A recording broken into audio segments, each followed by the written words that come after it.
Hi everyone, myself Ajay the Kingmaker. I am here to give a quick glance on cloud architecture today and a basic knowledge on Azure with some analytics. Hmm.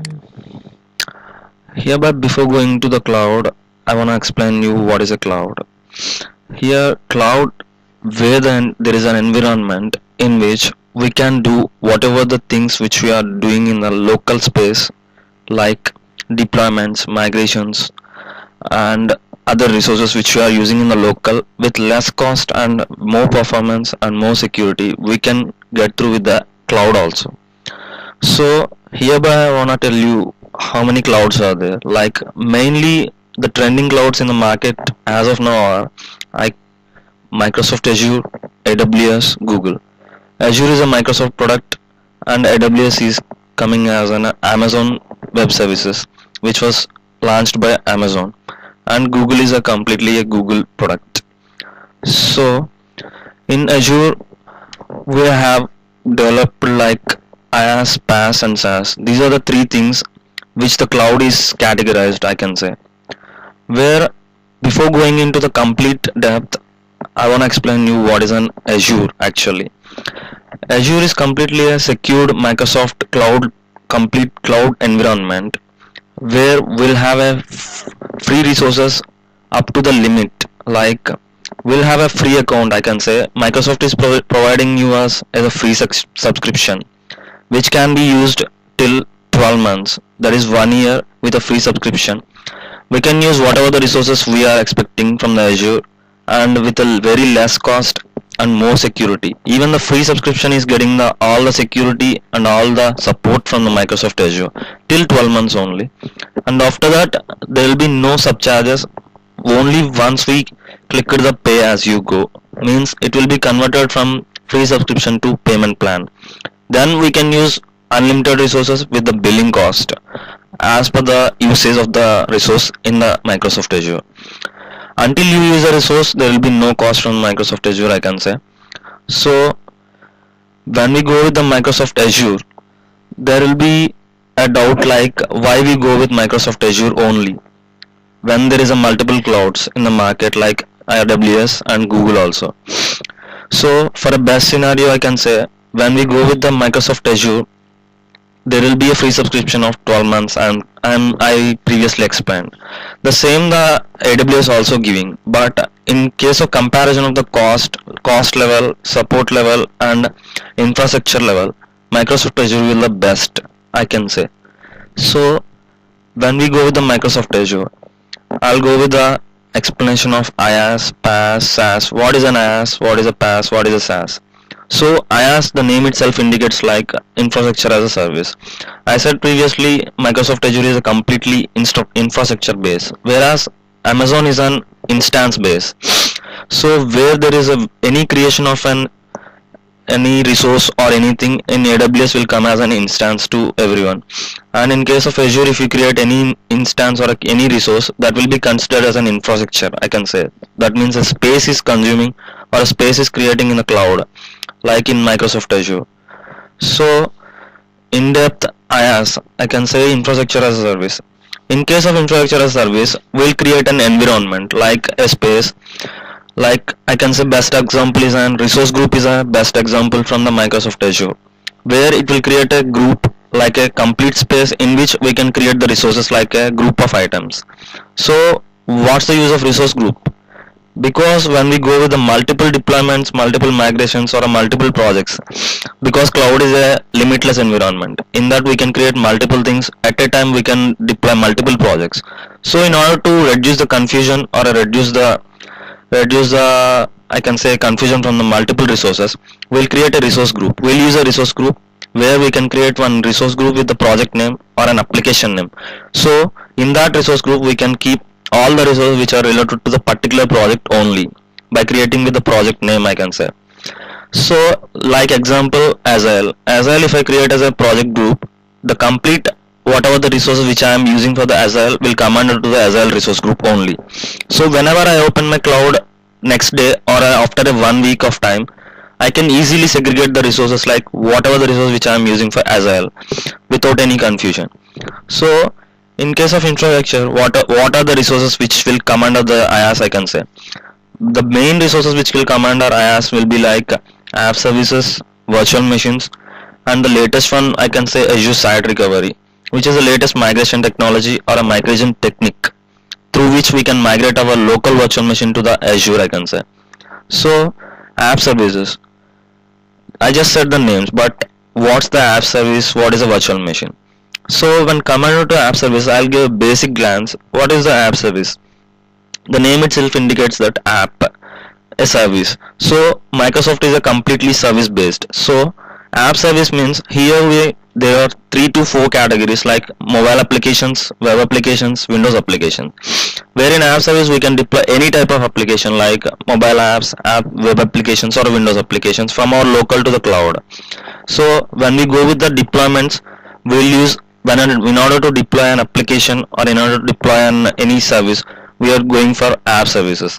So easy way to deploy from local build to cloud, we'll use the app service by using some third party tools like Git Bash, like a source control tools like Gitback or a Docker.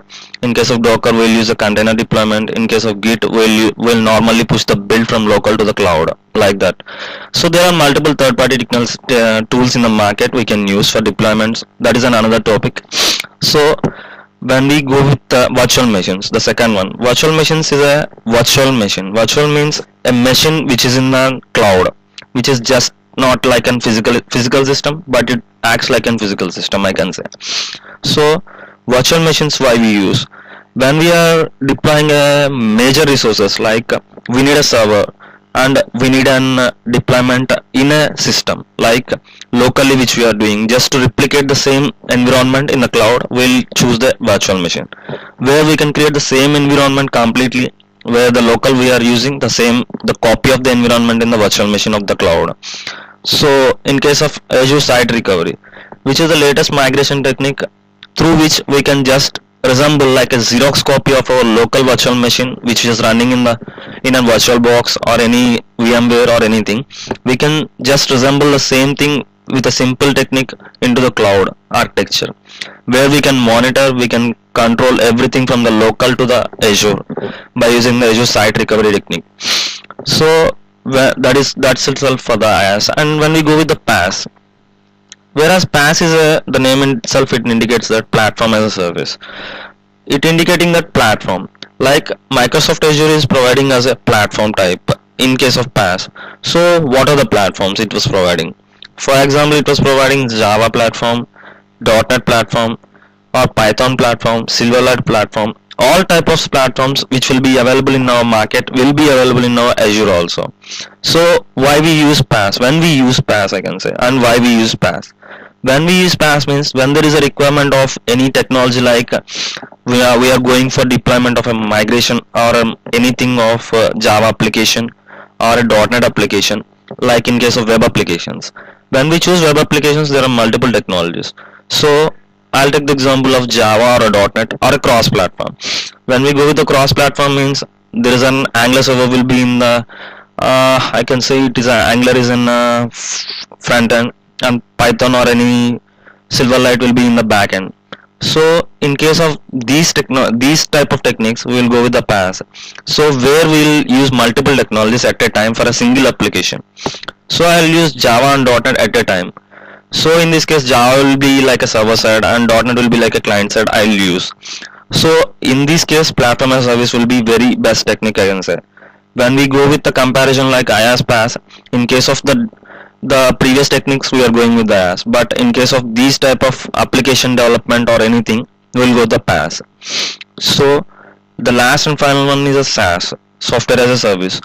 So when we have any immediate requirement, like in order to create a web application with a particular technology and a particular requirement, particular scenario, there will be no much time, then we'll go with the SaaS. So where Microsoft is providing a particular application, means pre-developed application, like everything is done, the complete code is done, nothing to do, just to download the application or just to choose the application what we want. So SaaS is completely a software based, means already developed application, just we made the requirement, just we just what we want the technology, what type of technology we want, what type of the application we are expecting. Here we will get this complete application which is a pre-developed one from the Microsoft, which is a SaaS service, like a software as a service. So finally we'll go with the comparisons of IaaS, what is comparing with the PaaS and what is comparing with the SaaS. So I'll take the on-premises applications like applications, data, runtime, middleware, OS, virtualization, server, storage, network. So these type of topics which we are comparing with the IaaS, PaaS and SaaS. How much it is relating to the on-premises environment, like developer is involving and Microsoft is how much involving. So in this case of IaaS, there are 5 resources, like 50% of the things which is involved with the Microsoft and 50% is in the control of the developer, I can say. As I'm displaying the picture, applications, data, runtime, middleware and OS, the blue things which are under the control of the Microsoft, and whatever the red things which are under the control of the developer, I can say. So here the burden will be 50% and 50%. So applications and data, runtime, middleware, OS will be controlled by the Microsoft. Whatever the issues related to these things will be under the control of the or the responsibility of the Microsoft, I can say. But the below things which are the four under the control of the developer, I can say. So PaaS, I can say, PaaS will be like application data.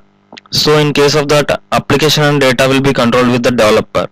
So the remaining things will be under the control of the Microsoft, I can say. Whereas SaaS, the completely under the control, because everything is developed and we are just using that product, like using the software. So completely under the control of the SaaS. There will be no stress from the developer or no burden for the developer. Everything will be taken care of the Microsoft only. Just to we wanna choose what type of application is needed, what type of the thing we were expecting. So as of now, today we have covered what is an introduction to the cloud and how about the IaaS, PaaS, SaaS, how the comparison between these three of them. And in the next demo, we'll go with the in detail things of app services, what is, and with the deployment technique and with a complete example wise. So thank you very much everyone for watching our video. Please subscribe us. Please subscribe us.